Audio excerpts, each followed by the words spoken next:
Heads in the Cloud, your source for future-proofing your business.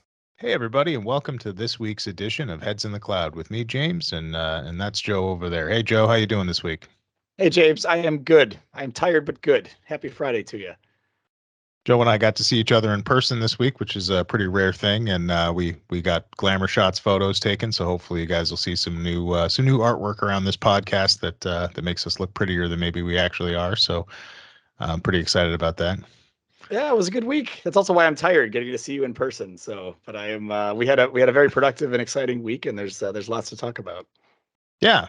So why don't we kick it off? I know you and I this week we don't often get to sit around and just talk about the state of things and where things are and what some of the concerns are of folks that are looking at these kind of technologies that we work with. And one of the things I heard recently was some fear mongering around putting some workloads in the cloud and what sort of security that impacts that has on folks. And so I thought maybe it was worth covering off a little bit around that and a little bit maybe about just what some of the best practices are for OT security, both on-prem as well as in the cloud. Yeah, absolutely. Security is and will continue to be a very hot topic in this space, and that is for good reason as well. So I think it's a very natural reaction for folks to have to maybe be a little bit nervous about the idea, especially when things were done in a more or less disconnected way for so long. The reality, which I know we've talked about a couple times, is that there's sort of this myth of an air-gapped network. That sounds great, but how many times are people coming in to do work and they're putting in a switch there that maybe nobody knows about, putting in you go to Best Buy and buy a little Wi-Fi router that you're putting in there, or, especially come pandemic times when people want to be able to access data, not just from their desks outside of the manufacturing floor, but maybe from their offices at home or on their mobile phone. So it's not very typical to see those systems isolated altogether. I'm curious, James, if you have any sort of maybe particular, I don't know about horror stories, but scenarios where there was some maybe unauthorized networking equipment providing access to systems that you wouldn't otherwise be expecting to see if you were sitting on the IT side of the fence. I mean, unfortunately, there's lots of different stories of, and typically everything is all meaning well, right? So it's an OEM that wants to support their equipment or an integrator who's looking to be able to get access for, either remote support or change management.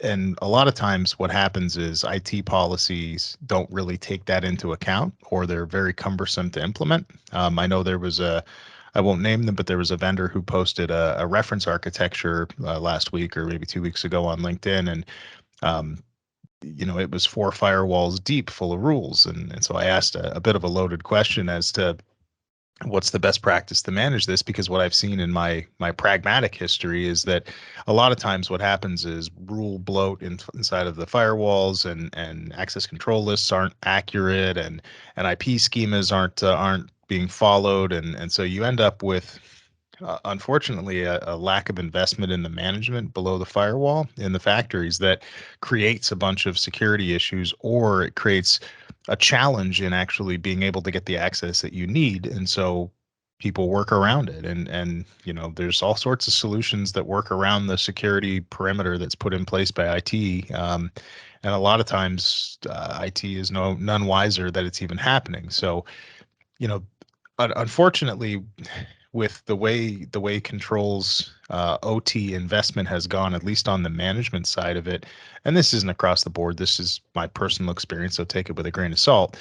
But what I've seen is that the amount of energy and the amount of effort that needs to go into things like patch management, that needs to go into things like firewalls and security management, and really having proper remote access methodologies defined, I haven't really seen it done very well very many places. It's been, things like, hey, maybe we poke the holes, but we don't have anything to manage credentials, or, we've managed to isolate everything off, but now it's really difficult to get support when you need it. So there's always that balancing act. And I think, as much as the cloud opens up a potential for an entry point, I think if you look at it from the grand scheme of things, I would argue that it allows for you to, specifically if you're using web-based applications, things like Ignition for your SCADA systems, to me, it actually reduces your total surface area for attack, and there's lots of loading into how that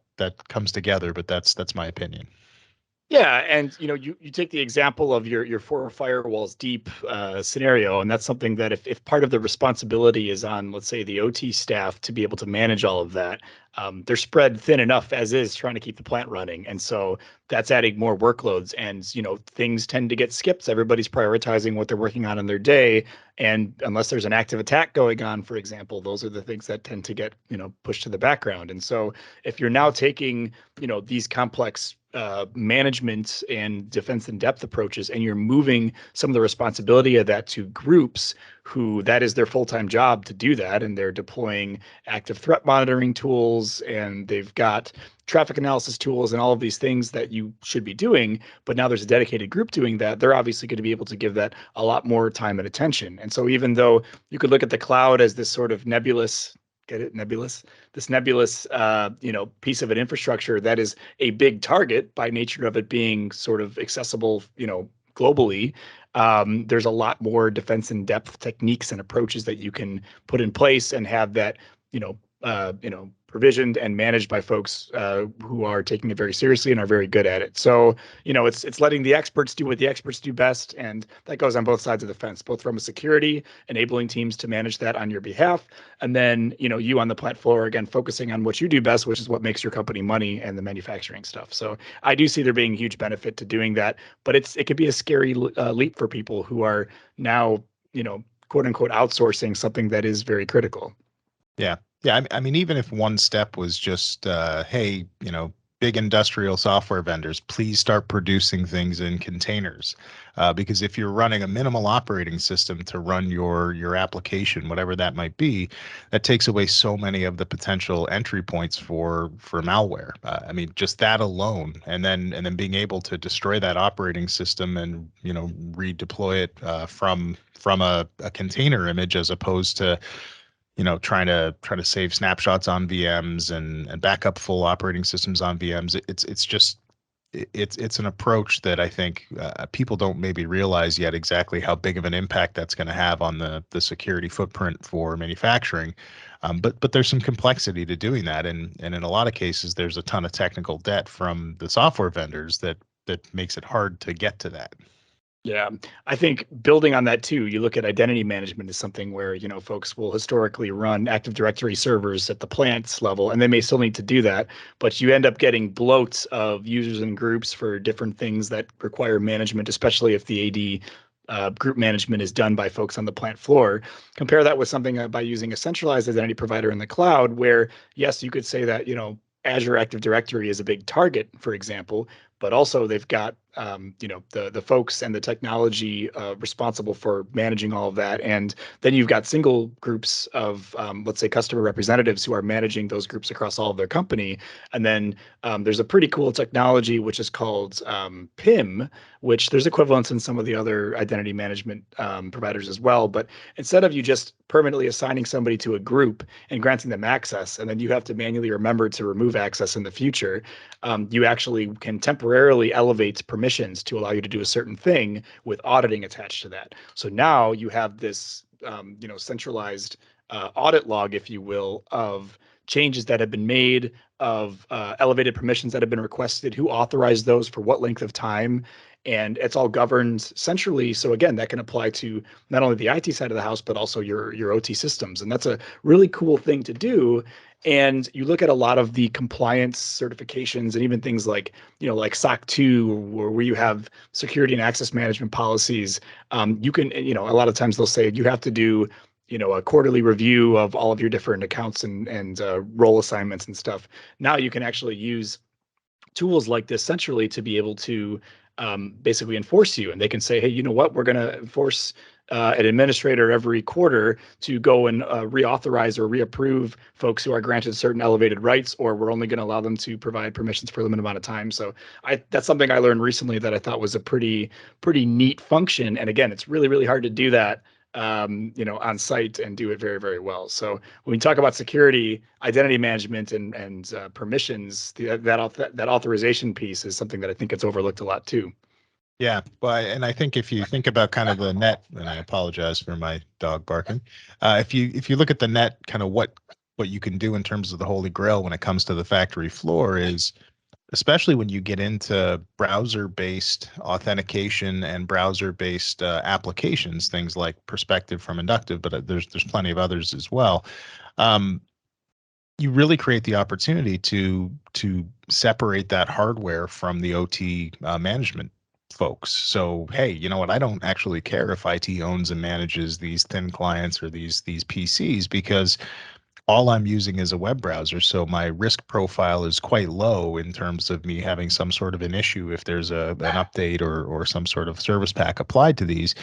So I can do two things. I can reduce the footprint I have, and in terms of how many different things I have to support, but I can also um, now I can get the benefit of having IT supported assets and infrastructure which follow the standard policies and procedures as a part of my system. Yeah, you look at web technologies and the maturity around tools and processes that go into securing those. And like you said, tools like Ignition really, really fall into that very, very well. So kind of the attack vectors and sort of the risk profiles of web applications are pretty well understood. Obviously, there's a lot of attention in that space, and there's evolution that's happening, but you have really good starting points of how to secure those properly, and even things like the OWASP rules. And then there's there's plugins that you could deploy at the web server level or at the reverse proxy level that can secure not only Ignition and not only your kind of intranet portals and things like that, but other web applications that you're using as part of your company. So very cool.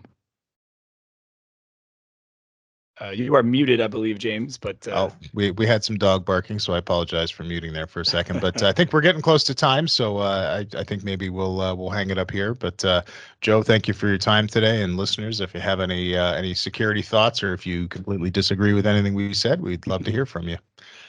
awesome. Thanks, guys. Thanks, James. Good talking to you. Bye-bye.